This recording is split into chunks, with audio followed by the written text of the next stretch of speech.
What the hell happened? Yeah, I'm a little bit confused because I really thought that don't you get rings like on opening night? Well, I don't know if this is like some Mandela effect and like you and I had just convinced ourselves that that was the process, but I feel like everyone was on the same page that opening night is ring night, not just banner night. It's banner night and it's ring night. It's both.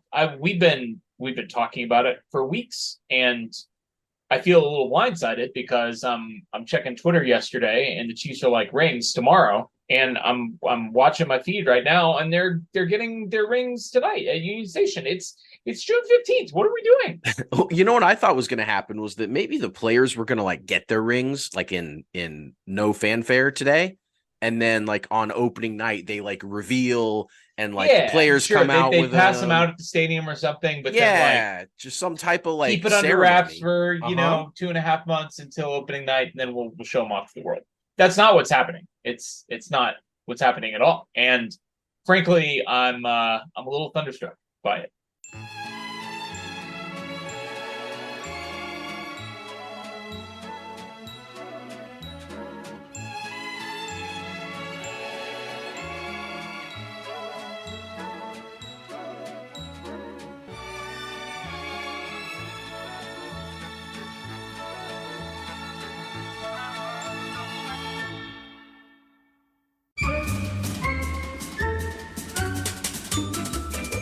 Welcome in to It's Always Sunny in Chiefs Kingdom. I'm Austin. You can find me on Twitter at RealBirdLawyer. Here with me, as always, instead of walking the red carpet, our invitation must have gotten lost in the mail. My co-host Taylor at Taylor_Wit. What's going on, man? I'm sure they didn't mean to thunderstrike you, buddy.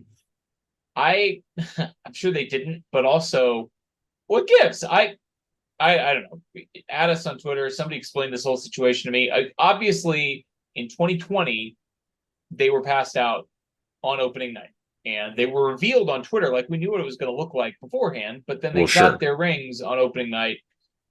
We'll talk about that. We'll talk about some other things on the show. But first, just to circle back to an announcement we made last week, we are doing not one, not two, not three, actually three. It is three fantasy leagues this year for listeners of the podcast. It's Always Sunny in Chiefs Kingdom.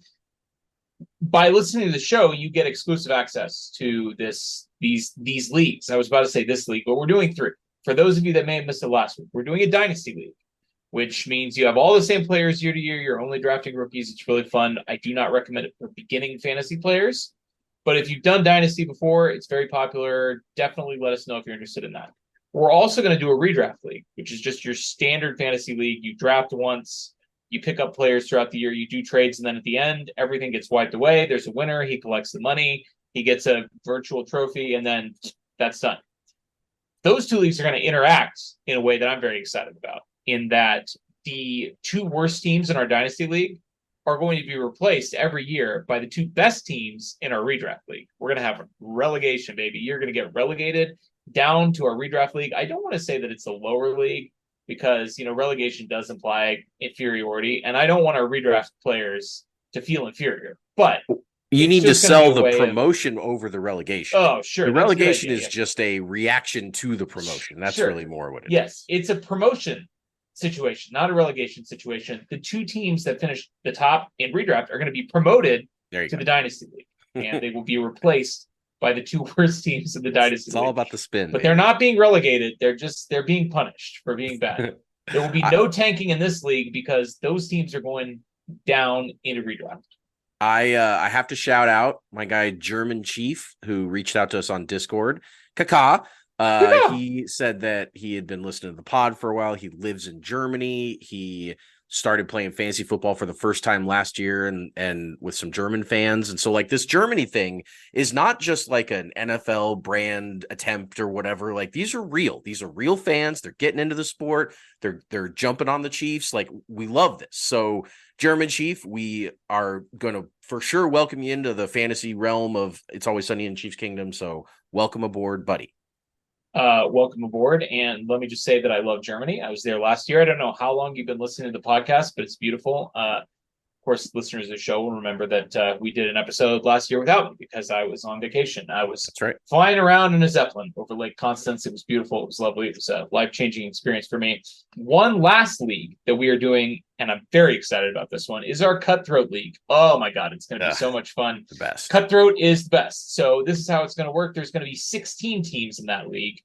And we still have plenty of spots available. So if you're interested, DM us, message us on Discord.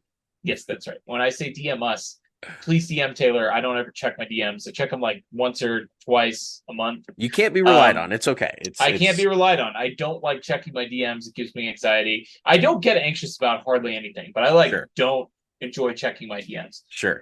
You can also email us at itsalwayssunnyinchiefskingdom@gmail.com. I don't think we've gotten any emails submitted yet, but we have. Yes, Justin Spear, shout out, buddy. Thanks for emailing us. Yeah, perfect. So love getting emails in our email inbox. You guys can also send us mailbag questions on there. We check it periodically, but we still have plenty of spots available. So if you want in, contact us in one of those 3 spots. We will get you signed up. We will eventually open this up to the masses on Twitter, and it will fill up very quickly once that happens. So if you're interested, come join us. It's going to be a ton of fun. We got a great show for you guys. It's going to be a short show. We have news, and then we've got this ongoing segment, the Ass Blast from the Past. We've got 2003 Week 6, the 5-0 Kansas City Chiefs traveling to Green Bay to take on the 3-2 Brett Favre-led Packers at Lambeau Field. It's a wild one. I can't wait to talk about this one. But first, news. So it's ring night. And that's news, and that's something that we should talk about. We don't know what the ring looks like. I assume they're going to tweet out pictures of that. It's ongoing as we record this podcast. I just want to express my mild disappointment at the rings not being unveiled for the first time on opening night, which we still have not bought our tickets for, but we are definitely going to be in attendance for. Yep. It's just weird. Is this normal? I feel like. I'll look it up later. Blindsided by this because obviously the first ring that the Chiefs won was during COVID, and so I guess we couldn't rely on anything as precedent. Yeah. Obviously, the Chiefs didn't get to go to the White House. The whole ceremony was socially distanced, but I can't wait to see what it looks like. I'm very excited about that, but that's the news. Anything else to say about the rings? As I told you before the show started, I thought in 2017 when the Chiefs went into Foxborough and whooped their ass, I thought that was ring night as well as banner night, but I don't know. It's been 6 years since then. There's certainly a chance that could have been just banner night, and I just remembered that they got their rings then. But I don't know. They could also, they change these ceremonies around and stuff. Maybe this is a new thing that they want to do to create buzz in the off season or some PR move like that. I mean, it is the 20th consecutive week since the Super Bowl that the Chiefs have been out doing something, showing off. Showing off their wares, being in the community. Have not seen Chris Jones yet tonight. I guess that's the next item on the agenda. Let's talk about Chris Jones. He was not present as the Chiefs open up minicamp this week. He is not expected to be present. Andy Reid has said they're going to see him at training camp, essentially.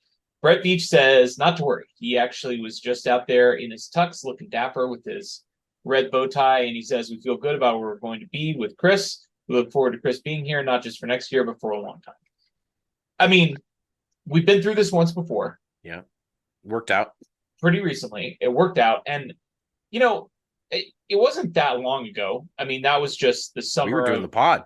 Yeah, we were. It was summer 2020. Mm-hmm. And, boy, I mean, it got pretty rough there for a while. I mean, he was tweeting about it. He was not obviously at OTAs or mandatory minicamp. There was definitely, I think, a real concern that, and then there were trade rumors. I mean, there were actual trade rumors about, what the Chiefs could get for Chris Jones.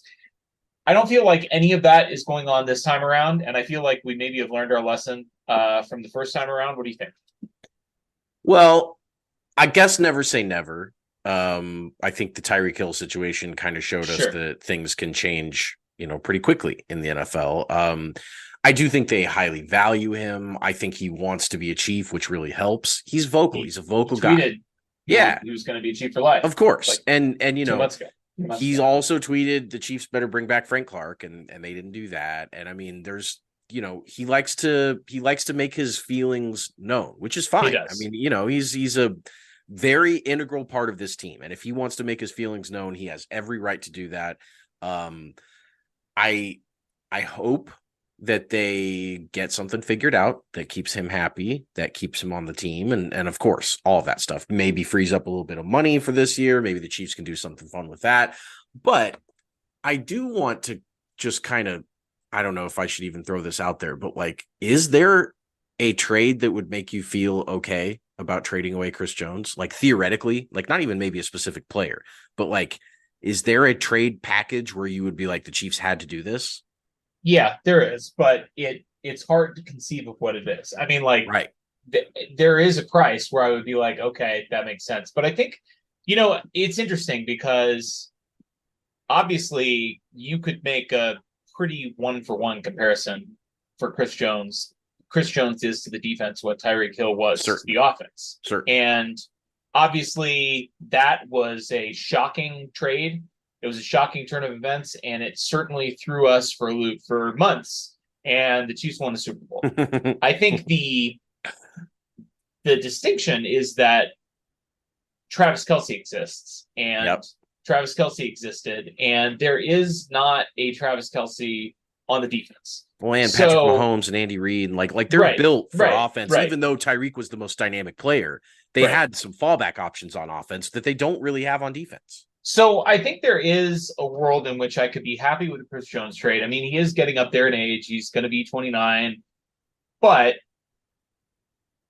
you'd have to get something back that you could use this year. I mean, significant and quick. Yep. You'd want to get somebody, because you don't want to take a year off. I mean, last year was the year that you were going to take off. Yeah. And so if you're going to trade Tyreek Hill and you're going to win the Super Bowl, you're in. You're contending every year.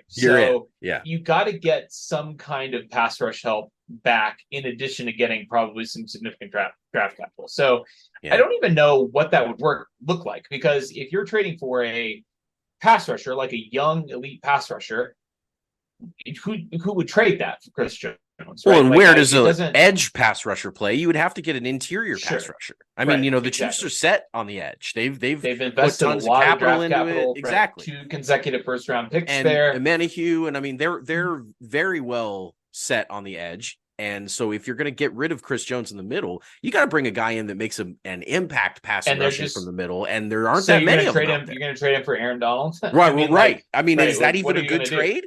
No, it's not. Aaron Donald's getting paid $30 million this year. Like, you can't even make it work. So, I mean, there really isn't. That's what I was thinking of, is like, if you get rid of Chris Jones, like, there's just nobody that you can really. No, and I'm not saying he'd have to be as good as Chris Jones, but like, let's just lock him up. Let's just figure it out. He's one of one, and so is Tyreek Hill. But like you said, I mean, like, you had Patrick Mahomes, Travis Kelce, and Andy Reid. And there just isn't any way to replace Chris Jones, because, like Tyreek Hill, I mean, a very unique skill set as a player, but like I don't know. Unique and elite. Yeah, right. You'd have to get like multiple first-round picks, but then you'd be taking, it would be the Tyreek Hill thing all over again. Like, is this a reset year for the Chiefs? Is it going to be a down year? Sure, of course. And then they'd go undefeated. They wouldn't just win the Super Bowl. Yeah. Well, let's hope we don't have to worry about that. One thing that we do not have to worry about is saying goodbye to Travis Kelce anytime soon. He says that he's never considered retirement at any point. Still loves playing the game. He says, "I'm playing until the wheels fall off." Baby, he told that to our guy Charles over at Chiefs Wire. "I love this game, man. I know I'm going to miss it when I'm done playing. I hear you on that. That's a business decision that I'm sure I'll have to make at some point in my life. But right now, I'm in this building wanting to win football games." I mean, love him to death. Patrick Mahomes joked tonight on the red carpet. He was asked about, just, kind of his outlook. And he said, I'm not going to have the same team forever. Travis Kelce is like 45. Yeah. So, it's crazy. He's obviously not 45, but he's getting up there. And it's great to hear that he doesn't even have really any thought of retirement, because he's still playing at the elite level. He's going to turn 34 during this season. And that obviously is an age where a lot of guys are out of the league. But as we discussed on this podcast before, the history of elite tight ends, especially guys like Tony Gonzalez, who sort of set the stage for the current crop of tight ends. Tight ends. You could Antonio maybe Gates and put that in air quotes, Gronk fans, like whatever. Sure. Yeah, He's going to play until he's 45 because he doesn't block, and that's fine. Yeah. Because he's going to have 1,000 yards every year, and that's better than run blocking Uh-huh. or blocking a defensive end and getting injured. Stop crying about it. All right, let's move on. I have an omnibus wide receiver news segment here. Okay. We've got some wide receiver news across the board. First, an actual wide receiver the Chiefs drafted and signed. Rashee Rice signed his rookie deal this week. That completes the Chiefs rookie draft class. They are all under contract. It's obviously just formality because the NFL, basically every draft position is essentially slotted, and they have literally no leverage at all, and they can't hold it's out. Surprising they don't all just sign on draft day. I know. It is surprising. Like, what are they negotiating? Because the amount of money isn't going to change. So, I don't know. It actually is interesting. I wonder if there's other language in rookie contracts. Like, if they could get, I mean, obviously they're not getting like a no trade clause. They can't get a no trade clause as a rookie. So, like, what are they negotiating? You think all of these rookies are getting set up for the first time in their lives with an agent, right? Like, because this is their first year of professional football. And so maybe some of that is like the onboarding process with the agent and the player and getting to know all that stuff. And maybe by then, you get sat down and you get to know them and everything. And then you work out your NFL deal. I don't know. I have no idea how it works, but I'm excited for Rashee. He tweeted, "I love being here," was his quote tweet of the Chiefs that said they signed him. I mean, I think he's as fired up as anybody about his potential in this offense. I mean, it's fun, man. It's fun. You figure that out of these second round wide receivers that the Chiefs have drafted lately, I mean, McColl and Sky and Rashee, like one of them's going to pop. One of them's going to go nuts, and maybe it wasn't McColl or Sky, but I mean, maybe it's Rashee. So, and maybe it is Sky, and maybe it is Sky. Absolutely. I haven't written him off, but I definitely think that it was not got a chance to shine. Can we talk just while we're talking about McCall Hardman? Did you see his tattoo? Yeah. How have we never heard about this before now? Because I feel like that was news to me when he showed off his back tattoo of all these famous African Americans, which included Oprah. He's got a tattoo of Oprah on his back. That was pretty good. That was a good touch. I mean, it's very funny to me. He's McCall a funny cat. He is. He's an interesting dude. Chiefs made another wide receiver signing, part of our wide receiver omnibus news. Kekoa Crawford, a fourth-year player whom I had not heard of at all, but he was mostly recently with the Colts. 6'1", 195 pounds, ran a 4.42 at his pro day at Cal. So, he's a wide receiver who is wide receiver size and runs a wide receiver speed.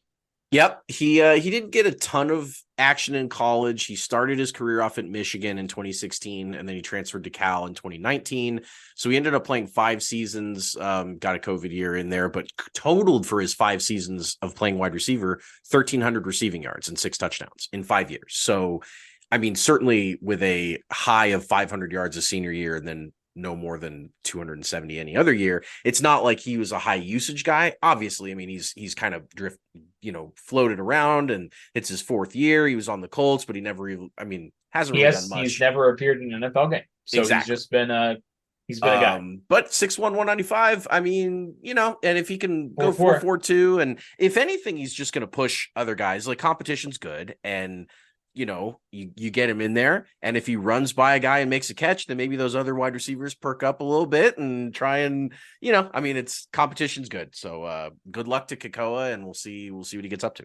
Speaking of making wide receivers perk up, Clyde Edwards-Helaire is trying to demonstrate his value, according to Nate Taylor. And as we know, to demonstrate your value, you typically should not break somebody's garbage disposal by putting hair down it and then, destroy it. But Clyde is attempting to demonstrate his value by practicing a wide receiver the entire week of the Super Bowl. So he was out there running routes, doing wide receiver stuff. He said he practiced every position except for quarterback and offensive line. So he practiced kind of split into a tight end formation, all 3 wide receiver positions, running back. I mean, they said they used him on the practice squad as the he's on my mind, as the AJ Brown stand-in. Oh no, Interesting. no, it was Devontae Smith. It was Devontae Smith. Well, So that makes more sense. that makes way more sense from with his size. from a Yes. size perspective. Yeah, I don't know how he was going to try and be AJ Brown, but so they, they definitely had him participating, and he said that Andy Reid said he had trust in him that week, and then he got off the bus, and the way he found out he wasn't playing in the Super Bowl was he didn't have a game jersey in the locker room. And I mean, the story sounds like a guy that would be saying this story after his time with the Chiefs was up, but instead he's now going into this final year of his deal. And I just am really interested in Clyde's whole outlook and his perspective right now. Jerick McKinnon said he's been locked in and awesome and as good as you can ask for. I mean, Andy Reid said that he's gotten a lot of really good publicity this offseason. And he's also, on the flip side, skipped the parade, skipped the White House. Yeah. We'll see if he's going to be at ring night tonight, but it's been interesting. The guy's got some layers to him, and we're really hoping that he demonstrates his value by separating entirely. The last step of the Dennis system on the field, that would be fantastic to see. It's a slow news week, so let's give a little bit of airtime to Joe Burrow, Jamar Chase, and Bobby Stroop, Pat's trainer. Joe Burrow was asked who the best quarterback in the NFL is right now, and he correctly identified the best quarterback in the NFL as Patrick Mahomes. He essentially said, until somebody beats Pat, has a better year than Pat, he's the guy. Well, and he said there's no argument. I mean, he was very, very... That it's pretty obvious. Yes, right. Yeah. So then they took this information and they went to his number one wide receiver, Jamar Chase, and they said, who's the best quarterback in the NFL? And Jamar Chase is like, oh, it's Joe Burrow, obviously. And then they said, well, Joe Burrow says it's Patrick Mahomes. He said, Pat, who? So Pat's trainer, Bobby Stroop, put out this video. And by the time it got to, I saw this when a beat reporter tweeted it out. And but it was when Bobby picked it up that, the national media started getting in on it and circulating it around. And it set off, another round of Twitter wars. I was conversing with a Bengals fan this morning who tried to tell me that the Michael Jordan mentality is a thing of the past. It's a generational thing. It doesn't really make sense anymore with the internet. And, it's a different sport. It's football. It's not basketball. Football is a completely different sport than basketball. He was trying to say that Bengals fans are very confused by the idea that they would use this as a slight to motivate them, which is very strange to me because I guess they've never seen an elite athlete. No, that they certainly haven't. That motivates themselves. You could have just ended. Perceived never seen an elite athlete. I know. I could have. But it's baffling to me that the Last Dance happened and people don't understand what Bobby was trying to do somehow. Sure. I mean, they're Bengals fans. Yeah. And to be clear, they are the dumbest fan base in the NFL. They're lost mentally. Absolutely just in the woods. They have no idea which way is up. I mean, they're talking about rings that their left tackle has. They're talking about just the most insane shit. Bengals fans are just... And it's not just Bengals fans, to be clear. It's Bengals players, too. I mean, this is now... We had Tyler Boyd a couple of weeks ago saying that if he had played in the NFC Championship game, they would have won the game. Sure, of course. Don't forget all the Chiefs players that didn't play in that game. It's all about Tyler Boyd. He was the only difference maker on the field. And Jamar Chase said MVP when they asked him who the best quarterback was. He said Joe Burrow, MVP. Did he not know who actually won the MVP? Is that a team MVP that he was talking about? MVP. Yeah, sure. Yeah. So maybe he thought they asked who the best quarterback on the Bengals was. Yeah, maybe sure. Well, that would explain it. That would definitely be Joe Burrow. I don't know who their backup is, but I think Joe Burrow. It's got to be Joe Burrow's probably better than him. Probably. One last item of news: there's been another Antonio Brown thing. This is why he was on your mind. So you already had the 40-minute slip. Why don't you tell our listeners what Antonio Brown is up to these days? Antonio Brown, not too long ago, bought an arena football team, the Albany Empire, and then he just forgot about him, I guess, because they're supposed to pony up for he's got a a lot seventh. going on, to be fair. He does. They were each team in the Arena Football League is responsible for a seventh of the league's operating budget. They're obviously not a big operation. They've got they're all in that thing together. And he refused to pay his dues, the team's dues for the operating budget, and they fined him before this even went down $1,000 for conduct detrimental to the league, and he never for public comments, and he never paid those. So the Arena League got together and unanimously terminated the membership agreement of the Albany Empire. So just to recap, Antonio Brown bought this team and got them kicked out of the entire league forever. That's crazy. And that's to be such clear, an Antonio Brown thing. There's only 7 teams in the league. Now 6. So now there are 6. They literally just it even Antonio makes Brown, more sense for there to be 6 than 7. Yeah, well it does. But I guess it's now perfectly balanced, as all things should be. Antonio Brown is just doing his best Thanos impression there. That's the news. That's the news on June 15th, 2023. Let's take a spin back in the past, our ass blast from the past, week 6, 2003. And this is how we'll close the show out. The Chiefs travel to Green Bay, which they don't get to do very often. It's always a fun little occasion. They haven't played that many games in Green Bay. They're going to take on Brett Favre, who's the quarterback of the Green Bay Packers in 2003, which I mean, I get that 2003 was a long time ago, but it feels like it's been 1,000 years since Brett Favre played football. I remember watching Brett Favre, and we've talked about. He played until 2009 or whatever. I know.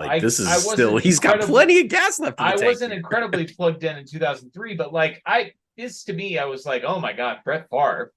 I mean, the guy's concocted so many criminal enterprises since then. He has. It's hard to keep up. It feels like it's been 1,000 years. How old do you think Brett Favre was in 2003? I haven't. Oh my god. He had to have been 37. He was 34. He was 34. He was a young 34. He played until 2010 when he was 41. That's great. But yeah, at this point, this 34, he got into the league at 22, so it's his 12th year. I mean, he was as Brett Favre. He was in. He had already won his 3 MVPs in 95, 96, 97, a long time ago at this point. But he had really good years in 01 and 02. He was actually 3rd in MVP voting in 01 and 2nd in MVP voting in 02. So 2003 Brett Favre was pretty much prime grade A beefcake. He knew what he was doing. And this was a matchup that, even though the Packers were 3-2, they had a badass offense. They were the Packers, the Green Bay Packers. They're kind of one of those franchises in Lambeau that they're like the Steelers. They just have that old money. You just always are going to be worried about this team. And for a matchup for the Chiefs, it was just really interesting to me. It was a noon game. Again, like I pointed out last time, don't see those anymore these days. But the Packers had gone after they lost the Vikings in week 1. They beat the Lions in week 2, lost to the Cardinals, but then they went back-to-back against the Bears and Seahawks and beat both those teams. So they were on a 2-game winning streak. And that was back when the Bears were, Yeah, sure. I mean, exactly. So I just thought going into this game, a road game for a 5-0 team at Lambeau against Brett Favre with 70,000 in attendance. I mean, that's a tough ask. That's a really tough matchup. Yeah. So this game was wild. This game was bananas. And I don't know how much I was watching this game for the first time. I did not watch this game as a child. But this was kind of a crazy one because obviously the Chiefs have had their stretches early in the 2003 season where they've been dominant, whether it's been in the first half or in the second half, quiet starts, but going away, haven't faced a lot of adversity. And they did in this game. They fell down by 17 points in this game with 6 minutes left in the third quarter. And we can maybe pick it up there. Obviously, a lot happened. Chiefs got a couple of scores. Johnny Morton, Tony Gonzalez scored touchdowns in this game. But the Chiefs were down 17 with a quarter and a half left to go in this game against the Green Bay Packers on the road. Again, this is the team that had the worst defense in the NFL the previous year. Yeah. And when you're down 17, I mean, we know it, obviously, watching Mahomes, that's certainly a very comebackable score. Yeah. But, you got to get some stops and you got to get help on both sides of the ball. Well, and this was so first of all, just want to point out, I always remember this part about the game. It was 14-0 Packers, and then the Chiefs tied it at 14, and then they fell down 17. So they were down multiple scores multiple times in this game, which is really hard to come back from. It's hard to come back one time from being down 14, but then you're down 14, you come back, then you're down 17 again. And it's not like this score was 17-0. It was 31-14, which means that your defense is getting its ass kicked. Your high-flying number one scoring offense only has 14 points late in the third quarter. So it's not like you're really executing very much on offense. Like they didn't have much at that point in the game. Now, obviously, some things are going to happen, but early on in this game, the Packers kicked the ball out of bounds twice on 2 kickoffs when they were trying to avoid Dante Hall, and the Chiefs went 3 and out from the 40 on both of those possessions, the first 2 possessions of the game, and the Packers scored touchdowns on both of those possessions. So it was like the momentum was just so much with the home team in this one. And then the Chiefs fought back, they tied it up, but then the Packers, they score a touchdown before the half. They score a touchdown coming out of the half. They kick a field goal after the Chiefs have gone punt after they tied it at 14. And, the Uncle Mo is sure on the side of the Packers at this point. Just a really, from a fan perspective watching this game, I remember thinking not quite that the 2003 team was cooked, but there was always a part of me that was waiting for the other shoe to drop with like, there's no way this team's as good as like 5-0. Like, even though they've been really, really good, sure. You're so used to the last couple of years watching them be good, be bad, kind of float around a little bit. And you just figure like, okay, if this is the real Chiefs, this 31-14 score right now, like we're probably going to end up like 10-6 or 9-7 or something like that. So I was really going to come crumbling down. I was really, really worried in this game. The hero the last couple of weeks, I mean, literally the last 2 weeks in a row, when the Chiefs needed a spark, has been Dante Hall. Won the game both times. Dante Hall coming off 2 consecutive game-winning return touchdowns. He didn't give the Chiefs the spark that they needed in this game. He gave them a little bit of a spark, but he didn't take either of them all the way. We got to give a shout out to Josh Bidwell, the Green Bay punter in this game. Yeah, we do. Because Dante Hall had 2 returns in this game. You mentioned 2 punt returns in this game. You mentioned they were kicking away from him. 4 kick returns, 13.5-yard average per return. 2 punt returns, he averaged 31 yards. He could have broke 2 touchdowns in this game. He was stymied both times by the punter, Josh Bidwell. And obviously I wasn't watching this live. I'm experiencing these emotions 20 years later, and I know how the season ends. But, it feels like the Chiefs, this is a game that the Chiefs are going to lose, right? When you have Dante Hall getting tackled by the punter. Being a punter away from breaking a touchdown and giving the Chiefs the spark that he's given them the past 2 weeks in a row, to get him back in the game and win the game, and he gets tackled by the punter, it's not your day. No, it really wasn't. And it wasn't Dante's day, but fortunately for the Chiefs, this is where the brilliance of the 2003 squad comes into play, because they really could beat you any way you could possibly beat a team. And by that, I mean, they've had defensive touchdowns so far this season. They've had dominant offense. They've shut the hell down out of some offenses that were pretty good on defense, and they had and then they could run the ball. They really had every phase, and they had Dante Hall kick returns. So like everything you could do in a game at some point so far through the first 5 weeks of the season, the 2003 Chiefs showed that they could use any of those aspects to beat you. And the defense is getting their ass kicked. Dante Hall is not breaking touchdowns. Priest Holmes is pretty bottled up at this point in the game. He ends up having a pretty nice game, but it was just fine for him. So in steps a guy that hadn't really been the hero so far in the year, Trent Green. Trent Green, up until this point, was kind of an Alex Smith. Like he was running the offense. He was making the right plays for the most part, but coming into this game, he had 6 touchdowns and 6 picks through 5 games. So really certainly was not, the reason that the Chiefs were succeeding. They were succeeding for a lot of reasons, but Trent then steps up and just starts dealing in this game. I don't know if he was maybe, into the whole, like, going up against Brett Favre thing or whatever it was, but he hits Tony, he hits Priest, he hits Tony Richardson, everybody got involved in this one. And the Chiefs drove down to start the fourth quarter. They drove down with 12 minutes left and they score a touchdown and they cut the 17-point lead to 10. And you're thinking like, okay, at least with 12 minutes left down 10, that's definitely not impossible, but you got to go out and get a stop, right? You've got to, the defense has given up 31 points to the Packers. You cannot allow them to score another touchdown. And I will say the next Packers possession did end in a touchdown, but not for the Packers. The Packers were gashing the Chiefs on this drive, by the way. They got a 27-yard return and then 4 yards, 9 yards, 11 yards, 11 yards, 4 yards. They're at the Chiefs 32. In 6 instantly plays. Yeah. Right. 5 plays. Yeah. And at that point, the game turns. And it turns hard in the favor of the Chiefs. Jerome Woods, our guy, longtime Chief at this point, drafted by the Chiefs in 96 and he missed 2002 with a broken leg. So, very much comeback player of the year candidate, and comes out not responsible for the 32nd ranked defense in 2002. No, he wasn't there. Yeah, you're exactly right. And really being 32nd probably had something to do with them missing Jerome Woods. He was a good player. And so he steps in front of a Donald Driver reception and houses it 79 yards. Epic return.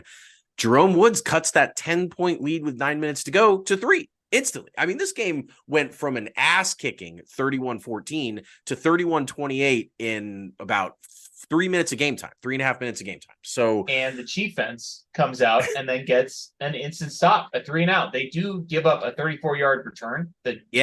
Green Bay starts at their own 46 and they go backwards. Yeah. They stop them on Green. They stuff them for -2 yards. They break up the pass for Amon Green. And then Sean Barber comes through with a 4-yard sack on Brett Favre, and they get the ball back again.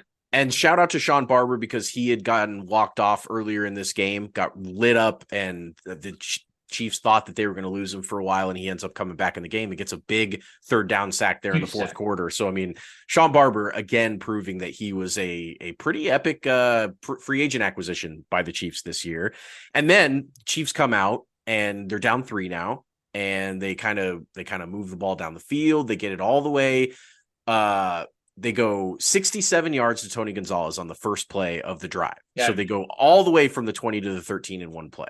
Vintage Tony. Absolutely. Big play by Big Tony. And then they can't do anything there. A couple incomplete passes. Morton Anderson, who, by the way, not only was he old as hell, but he was a lefty. And although I remembered that, it's still so weird every time to watch a lefty kick a football. Yeah. And you've got to hike it on the other, or you got to hold it on the other side. Like, that's just got to be a weird operation for them. So Morton Anderson hits a 34-yard field goal with 5 minutes left. And we got ourselves a tie game again. Down 14, tied, down 17, tied. Absolute bananas in Lambeau. Now, I mentioned this game went to overtime, so you might be thinking, okay, well, it's tied with 5 minutes left. Surely it'll peter out here, yeah. Surely it'll peter out here. But no. Packers got another 25-yard return in this game, and Amon Green just ripped off back-to-back 16 and 26-yard runs. He was so good in this game. They're down to the Kansas City 23, 1st and 10 with 4 minutes left. At this point, you're thinking, like, they're going to score a touchdown, and Chiefs are going to have to answer. Yeah. Chiefs defense holds. They stand. They smack Najee Davenport for a 2-yard loss, and then they get a couple of stops on passes, and Ryan Longwell has to come in to kick a 41-yard field goal. When they were down at the 23, and the Packers go up 3 with 2 minutes 48 left in this game. And, obviously, again, we're spoiled as fans of the 2023 Patrick Mahomes Kansas City Chiefs. We've seen Patrick Mahomes go the length of the field and score a field goal in 10 seconds, 13 seconds, 22 seconds, whatever it's been, the Patriots game, the Bills game, the Bills game again.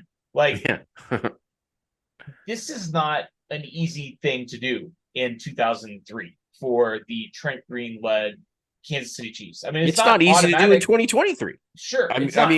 For people that aren't Patrick Mahomes. Exactly right. You've got to go.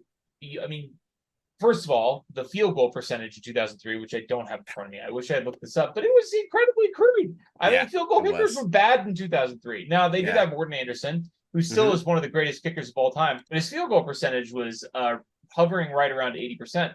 And that's pretty good for then. I mean, it was. I mean, the guy's a Hall of Famer. He's literally a Hall of Famer. He made 80% of his kicks. Right. You know, I mean, that would be one of the worst field goal make percentages in the league. It would. 2023. It would. And the other thing is that, you know, when you're doing the 2-minute offense, number one, Green Bay knows what you're trying to do. So, I mean, it's harder to go down there and score when they know that you're trying to go down there and score. And number two, this Chiefs team, as we keep pointing out, for the most part, is a ground and pound team. For the most part. Right. Now they have some weapons. They're able to move the ball through the air. Certainly they were a high scoring team, but like they were not what I would say built to go take the ball with 2:48 and go down not there. Not a quick strike offense. No, they're there to kick your ass. They're there to make you feel it the next day that you played them, but not necessarily on that drive. But Trent Green, who, as I mentioned earlier, was an absolute superhero in this game, was just dealing. He, first of all, had a couple runs in this game, which is hilarious because he never did that. But he ran on first down and they face masked him. So the Chiefs immediately go to the 29-yard line and then complete to Johnny Morton for 14, complete to Tony for 12, complete to Priest for 12. Bing, bang, boom. It's a minute 47. And then Priest goes for 8 yards, 55 seconds left.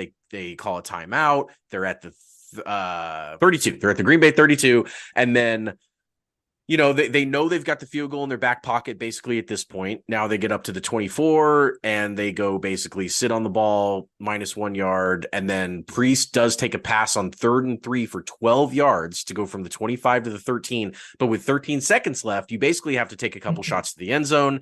Tony Gonzalez doesn't get it. Eddie Kennison doesn't get it. And Morten Anderson, with 5 seconds left on the clock, hits the game-tying field goal. And in Lambeau, being down double digits multiple times, the Chiefs have found a way to get this to overtime, which is an absolute miracle at this point. Speaking of miracles, let's talk for a second about the overtime rules that existed in 2003, because they were preposterous. It was sudden death overtime. So all you had to do was kick a field goal. Yep.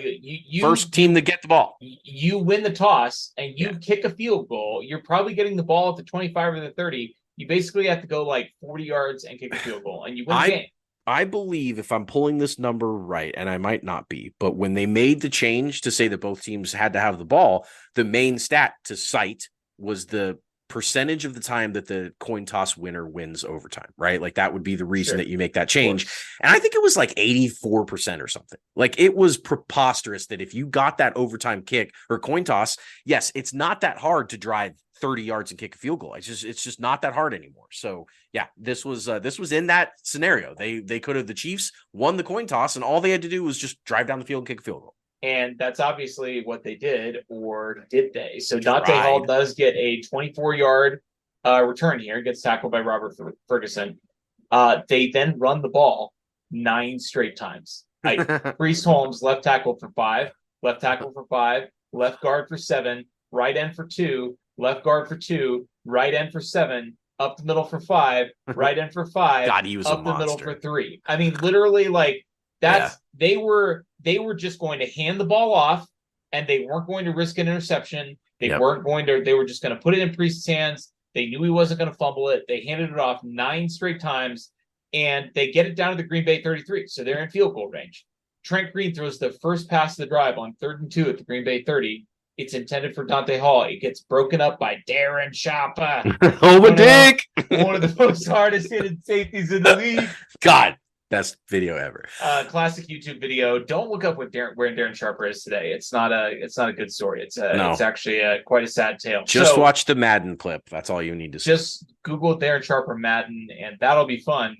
Don't look up anything else about Darren Sharper. It's a sad tale. So 4th and 2, they're at the Green Bay 30. And all they have to do is kick a field goal. They got a 48-yarder from Morten Anderson. He's a Hall of Famer. Yep. He's already made a couple clutch kicks in this game to tie the game up. You know, he tied the game up at 31. He tied the game up at 34.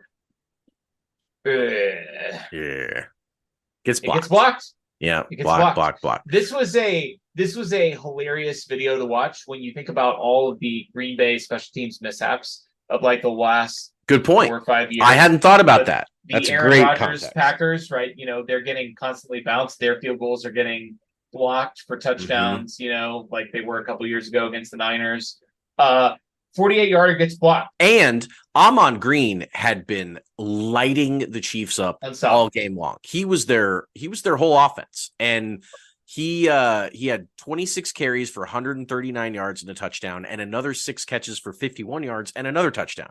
They did a thing where they summarized like the running backs of the last couple years, and Priest had the most yards from scrimmage at like 5,100 yards, but right there up in the top 3 over the last couple years was Amon Green. He was absolutely, Brett Favre's number 1 weapon on this offense, and he went on to have 2,250 yards from scrimmage that year. By the way, this was Amon Green's peak of his career. He was absolutely on fire. 20 total touchdowns in 2003. The fantasy monster for sure. But in this case, the first play, which is smart, you just gotta drive down there and kick a field goal. They wanted to do what the Chiefs did. They wanted to hand it off 9 times in a row. But on the first play, Jerome Woods, our guy, he said, "Nah, I'm gonna go ahead and force a fumble in overtime on Amon Green."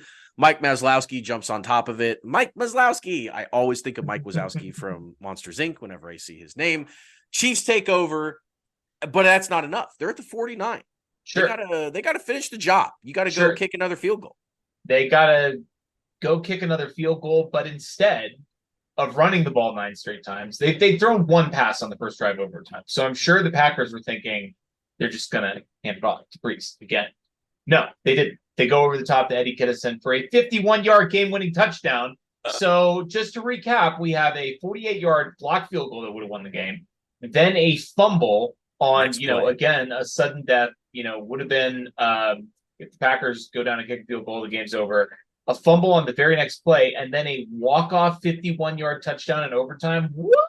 On the very next play. 3 plays in a row. It was crazy. It was one of the craziest. I remember my family saved the Kansas City Star, the picture on the next day, just like cut it out and kept it, because it was just such a remarkable, unbelievable comeback. And, slaying the Packers to go to 6-0 in overtime after being down double digits twice on the road. Like that's an epic story. That's just a crazy game. And of all these games in the 2003 season, I feel like in the regular season, at least, I remember this Packers game the clearest. I remember just the emotions of watching Kennison score that touchdown. I actually, if I remember right, I think I didn't know that a touchdown was possible in overtime.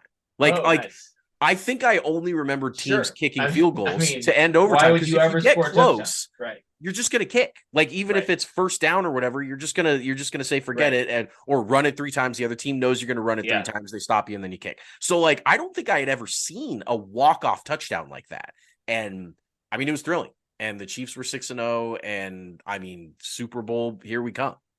Yeah. On a day when your X factor didn't have it, was getting tackled by punters, was so close to extending his NFL record streak 2 times in this game, on a day when you were down 14-0 and then down 31-14, 31-14 points. Yep. What a comeback. What a rally. 6-0 for the Chiefs with a victory over the Packers on the road. It's crazy. Let's give out some awards for this. For those of you joining us for the first time, we have 3 different types of awards. The first is for our 5-star men. Who by their play yell, "I'm a 5-star man." We have our trash men. I'm the trash man. I come out, I throw trash all over the ring, and then I start eating garbage. Who through their play are eating garbage on the field. And then finally we have our wild cards. Wild card, bitches! Yeah! Who are capable of anything. And we actually picked, since this was a shorter episode this week, 2 each. We've been doing 1 for each game, but I'll go ahead and take the obvious choice on offense. For the 5-star man, it's got to be Trent Green. By far his best game of the season so far. As you mentioned, he came into this game 6 touchdowns, 6 picks. He went 27 from 45 for 400 yards and 3 touchdowns in this game, including that bonkers walk-off game winner in overtime, 51-yarder to Eddie Kinnison. Priest, I mean, didn't have, we'll talk about him later, spoiler alert, but like, Sure. in a game where Priest Holmes wasn't dominant on the ground, the Chiefs needed Trent Green to be dominant through the air, and he was. Yeah, Priest averaged 3.7 yards a carry this game. Like he was he was obviously fantastic. And really some of these highlights, I was like, oh my God, he looks like a linebacker out there when they hand him the ball. Like he looks like he would really hurt to tackle, but he just didn't quite have the Priest dominance of this game. But Trent stepped up and did the job. I will pick for my 5-star man this is probably the best defensive performance by any player this season. I think if I go back, Jerome Woods not only had a fourth quarter clutch pick six of 79 yards when the Chiefs absolutely had to have it. He also had 8 tackles and forced the game-winning fumble in overtime. I mean, Jerome Woods was all over this game. I'm so proud of him for that performance there. He was always one of my favorites as a kid. Jerome Woods, easy 5-star man. Yeah, I love it. Let's flip on over to the Trashmen. And we really could have picked any other defensive player besides Jerome Woods for this game because, I mean, I obviously when you're down 14-0 and you're down 31-14, your defense is not playing well. No. I'm going to take Bonnie Holiday. So for those of you who may have missed the earlier games, Bonnie Holiday had 3 sacks in week 1. Okay, huge free agent acquisition for the Chiefs. Very excited about Bonnie Holiday. Pace for 48 for the season. By week 3, he picked up his 4th. Okay, so we have 4 sacks through 3 weeks. That's really good. That's almost a record-setting pace. Yeah. Ofer in Baltimore, Ofer against Denver, and Ofer again against Green Bay. So this would be the 4th or the 3rd straight week without a sack for Bonnie Holiday. The pass rush was not getting home to Brett Favre in this game, with the exception, obviously, that clutch sack by Sean Barber. Bonnie Holiday is my trash man. And I will stick right in that room and pick Eric Hicks. And basically because Ahman Green just destroyed the Chiefs in this game. I mean, and if you're going to pick defenders to pick on in this one, the D line was getting pushed around. This was a great Green Bay offensive line.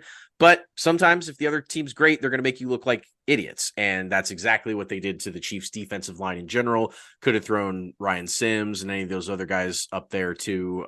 Not a good day for the Chiefs at all, but specifically for that D line. They were trash men big time. Yeah, they were getting mauled up there. Let's do our wild cards. I'm going to take Dante Hall, the ultimate wild card, as we've called him every week. And Chris Berman actually was calling him back in 2003.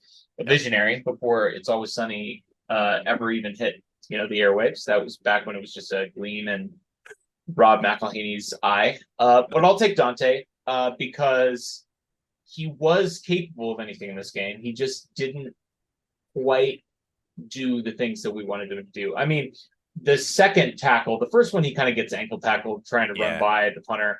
The second one, the punter kind of like dives in front of him basically and trips him up, and he could have probably stayed on his feet. He didn't quite have the juice that he had the previous week. Obviously he was coming off what we've been calling the greatest return touchdown in NFL history the previous week against Denver. Certainly. Just didn't quite have it this week, but still electric. I mean, he was this close to breaking one for the 5th straight week in a row. I mean, yeah, crazy. And the season record at this point was 4. So, he was thinking like, I'm going to get the most returns all time in a season by week 6. Like that would have been insane. But they tried to involve him on offense. He had 2 rushes, and each time they went for -3 yards because he tried to reverse the field, and the Packers were all over it. He's trying to do repeat of the Denver thing that he did exactly. And who can blame him when you're scoring that well? You probably when you juke out 11 guys on an NFL team. You think you're going to do it every time? You can juke 100 guys. I mean, if you can juke 11 NFL defenders. Yep. Yeah. So Dante for sure. Shout out there. And again, looking back on these games, it just can't be understated how focused every broadcast element was on Dante Hall. Crazy. The keys to the game for the Packers was to stop Dante Hall. And like, You just don't see that these days. You just don't see a returner be the guy that going into the game, the broadcast says, as long as they can bottle up the returner, they're going to stand a chance. So, I mean, Dante was an absolute X factor in this game still, even though he didn't break a touchdown. He's a beast. I'm going to go with another guy that we just mentioned that is a beast, and that was Priest Holmes. And the reason that he's a wild card here, 3.7 yards a carry, 22 rushes for 81 yards, did pick up another 6 catches for 60 yards. So the Chiefs always know to involve him in the offense as much as they can. It just felt like he didn't have and a tutty on rushing the ball. I mean, he was still Priest. It's just that he didn't like take over the game. It wasn't like, oh my God, this is the best rusher in the NFL. That actually looked like Amon Green in this game. So that's another Priest was a wild card in this one. He did some fun stuff, but he was not his. He ran the ball 9 times in a row. That is some serious wild card shit. I mean, obviously he's not the one calling his own number, but like, they didn't even give it to Tony Richardson or anything. Yeah, it was just Priest. 22 carries in the game. He had 9 straight carries on the second to last. Which also means that obviously in a tie game in overtime and going into overtime, he had 13 carries. Yeah, like he just didn't have his imprint on the game before those last 9 straight from for like 60 yards or whatever that final drive was. So shout out Priest, but you're our wild card this week. It's always sunny in Chiefs Kingdom. Tune in next week.